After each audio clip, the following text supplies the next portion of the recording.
अस्सलामुअलैकुम। अच्छा, जो आज हमने जो टॉपिक डिस्कस करना है ना, वो हमारे पास है इंटरफ़ेस। हमने लास्ट टाइम बात की थी कि सेल की 2 फ़ेज़ेज़ होती हैं, जिसमें सेल खुद को प्रिपेयर करता है, सेल खुद को नया बनाता है, सेल डिवाइड करता है। एक होती है इंटरफ़ेस, जिससे सेल में खुद को प्रिपेयर कर रहा है डिवीज़न के लिए, और एक होती है डिवीज़न फ़ेज़, जिसमें सेल खुद को डिवाइड करता है, माइटोटिक फ़ेज़ होती है। ठीक है, अगर हम बात करें यहाँ पे ड्यूरिंग इंटरफ़ेज़ के दरमियान क्या होता है, सेल वो तमाम लाइफ़ फ़ंक्शंस परफ़ॉर्म करता है। सेल यहाँ तमाम वो चीज़ें बनाता है जो उसकी स्पेशियलिटी के लिए, और जो स्पेशियलिटी के लिए ज़रूरी होता है, और ये इसलिए ज़रूरी है ताकि वो अपने आप को प्रिपेयर कर सके नेक्स्ट डिवीज़न के लिए। तो उस स्टेज को क्या बोलते हैं, इंटरफ़ेज़। यानी इसमें एक तो सेल खुद को प्रिपेयर कर रहा है कि मैंने स्पेशियलिटी की तरफ जाना है। दूसरा, सेल वो तमाम चीज़ें बना रहा है जिससे सेल ने नेक्स्ट डिवीज़न करनी है, जो उसको डिवीज़न में ज़रूरी है। जैसे आपने कहीं जाना होता है तो आप अपनी ज़रूरत की सारी चीज़ें रखते हो कि मैं आगे जाऊँगा, मुझे ये चीज़ ज़रूरी होगी, ये चीज़ ज़रूरत होगी, इस चीज़ की ज़रूरत होगी, तो आप वो सारी चीज़ें जो हैं उसको प्रिपेयर कर लेते हो, उनको बना लेते हो। इसी तरह सेल भी क्या करता है, डिवीज़न से पहले खुद को प्रिपेयर कर लेता है अपनी हर चीज़ के लिए। उसके बाद अगर हम बात करें ये इंटरफ़ेस कितने टाइम के लिए होती है, अगर आपका जो है सेल डिवीज़न अगर आपकी 100 मिनट के लिए है, तो उसमें से 90 मिनट के लिए इंटरफ़ेस होगी, 10 मिनट के लिए सेल डिवीज़न होगी। यानी अगर आपने सारा कुछ अपना प्रिपेयर किया हुआ है, सारा कुछ बनाया हुआ है, तो जो आपने काम करना है, वो काम करने में तो आपको थोड़ा टाइम लगेगा, प्रिपरेशन में ज़्यादा टाइम लगता है। तो इसीलिए ये जो इंटरफ़ेस है, ये 90% टाइम के लिए होती है सेल साइकिल के। अगर हम फ़ेज़ेज़ की बात करें इंटरफ़ेस की 3 फ़ेज़ेज़ हैं, G1 फ़ेज़, S फ़ेज़ और G2 फ़ेज़, यानी गैप 1 फ़ेज़, सिंथेसिस फ़ेज़ और G2 फ़ेज़। सबसे पहले अगर हम बात करें जी वन फ़ेज़ क्या होता है? It start from the end of mitosis phase, यानी एक दफ़ा सेल ने माइटोसिस कर ली, सेल बन गया, ठीक है? अब जब सेल बन गया, सेल ने बनने के बाद खुद को प्रिपेयर भी तो करना है। तो सेल बनने के बाद जब खुद को प्रिपेयर करेगा, प्रिपेयर करने के बाद वो जिस सीरीज़ में पहले एंटर होगा, वो होगा जी1 फ़ेज़, ठीक है? जी1 फ़ेज़ ग्रोथ फ़ेज़ है, जिसमें सेल खुद को ग्रो कर रहा है, यानी सेल बन गया है माइटोसिस के ज़रिए, अब सेल ने खुद को ग्रो करना है, तो ग्रो करने के लिए वो जी1 फ़ेज़ में आएगा, और जी1 फ़ेज़ का दूसरा नाम ही ग्रोथ फ़ेज़ है, ठीक है? अब इस स्टेज में सेल क्या करेगा, इस स्टेज में सेल अपने लिए प्रोटीन्स बनाएगा, अपने लिए ऑर्गेनेलीज़ बनाएगा, अपना साइज़ ग्रो करेगा। प्रोटीन और ऑर्गेनेलीज़ क्यों बना रहा है? प्रोटीन और ऑर्गेनेलीज़ इसलिए बना रहा है कि जैसे-जैसे उसने अगले-अगले स्टेप में एंटर होना है, उसको एनर्जी की ज़रूरत पड़नी है, ठीक है? उसको डिफरेंट उसने फंक्शंस परफ़ॉर्म करने हैं, उसने डिफरेंट काम करना है, तो उसे क्या होगा, उसे डिफरेंट चीज़ों की ज़रूरत होगी, तो इसीलिए वो अपने लिए प्रोटीन्स बनाता है, ऑर्गेनेलीज़ बनाता है, और अपना नंबर जो है, अपना साइज़ जो है, नंबर नहीं अपना साइज़ बढ़ाता है, ठीक है? इसके अलावा सेल वो एंजाइम्स बनाता है जो उसको ज़रूरी होंगे एस फ़ेज़ में, अगले फ़ेज़ में डीएनए की रेप्लिकेशन के लिए। अब देखो ना, अगले फ़ेज़ में उसने जाना है, अगले फ़ेज़ में जाने से पहले उसके पास वो चीज़ें होनी भी तो चाहिए जो अगले फ़ेज़ में ज़रूरत होगी। अब जब उसके पास वो चीज़ें ही नहीं बनी होंगी जो उसको अगले फ़ेज़ में ज़रूरत है जिस चीज़ की, वो ऐसे ही चला जाएगा, तो वो चीज़ तो वहाँ बनेगी ही नहीं, क्योंकि जिस चीज़ की उसको वहाँ जाके ज़रूरत पड़ेगी, वो चीज़ तो उसके पास होगी नहीं, ठीक है? तो अपनी ज़रूरत कैसे पूरी करेगा? तो इसलिए जी1 फ़ेज़ में सेल क्या करता है, सेल जो है वो एंजाइम्स भी बना लेता है जिसकी एस फ़ेज़ में ज़रूरत होगी रेप्लिकेशन के लिए। किसके रेप्लिकेशन के लिए? डीएनए की रेप्लिकेशन के लिए, क्योंकि अगले फ़ेज़ में सेल ने अपना डीएनए, अपने क्रोमोसोम के नंबर को क्या करना है, बढ़ाना है। एस फ़ेज़ की बात करें, जो एस फ़ेज़ होता है ना, एस फ़ेज़ के दरमियान जो डीएनए होता है वो रेप्लिकेट करता है, अपनी कॉपियाँ बनाता है। जब डीएनए रेप्लिकेट होगा मतलब हमारा क्रोमोसोम डुप्लीकेट हो रहा है, और हर क्रोमोसोम के पास कितने सिस्टर क्रोमाटिड्स होंगे?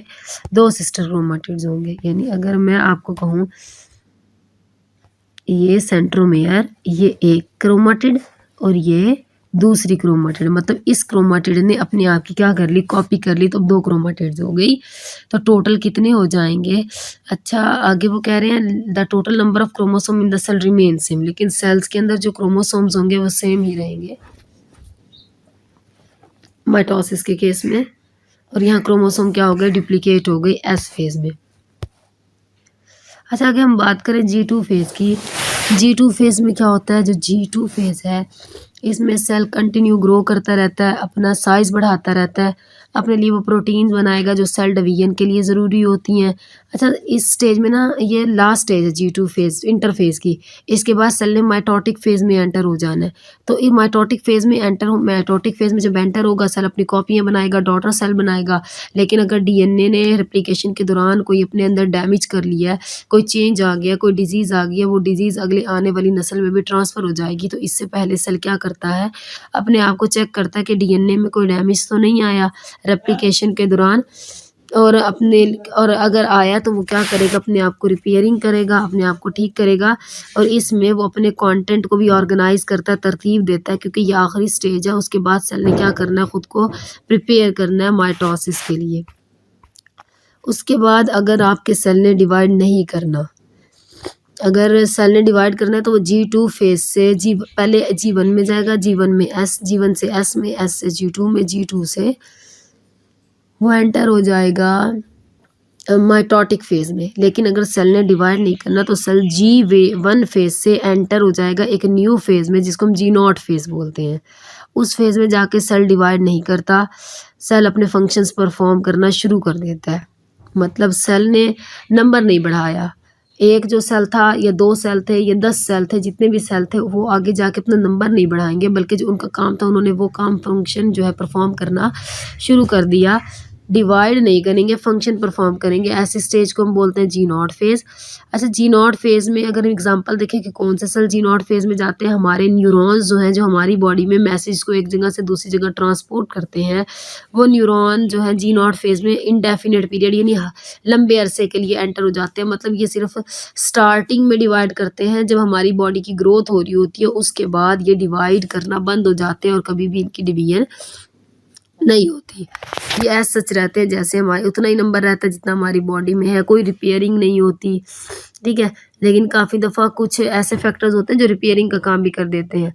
अच्छा, कुछ सेल्स ऐसे होते हैं जो टेम्परेरी थोड़े अरसे के लिए गए हैं, अगर कोई चोट वगैरह लग जाएगी तो वो दोबारा जो है वापस निकल आएंगे वहाँ से, जैसे लीवर और किडनी के सेल्स। कुछ सेल्स होते हैं जैसे एपिथेलियल, आपके स्किन के सेल्स, वो कभी भी G0 फेज़ में एंटर नहीं होते और कंटिन्यू पूरी लाइफ क्या करते रहते हैं, ग्रो करते रहते हैं। अच्छा, आगे इंटरफेज़ के बाद क्या होता है, इंटर के फेज़ के बाद सेल एंटर हो जाता है डिवीजन फेज़ में, यानी माइटोसिस या माइटोटिक में।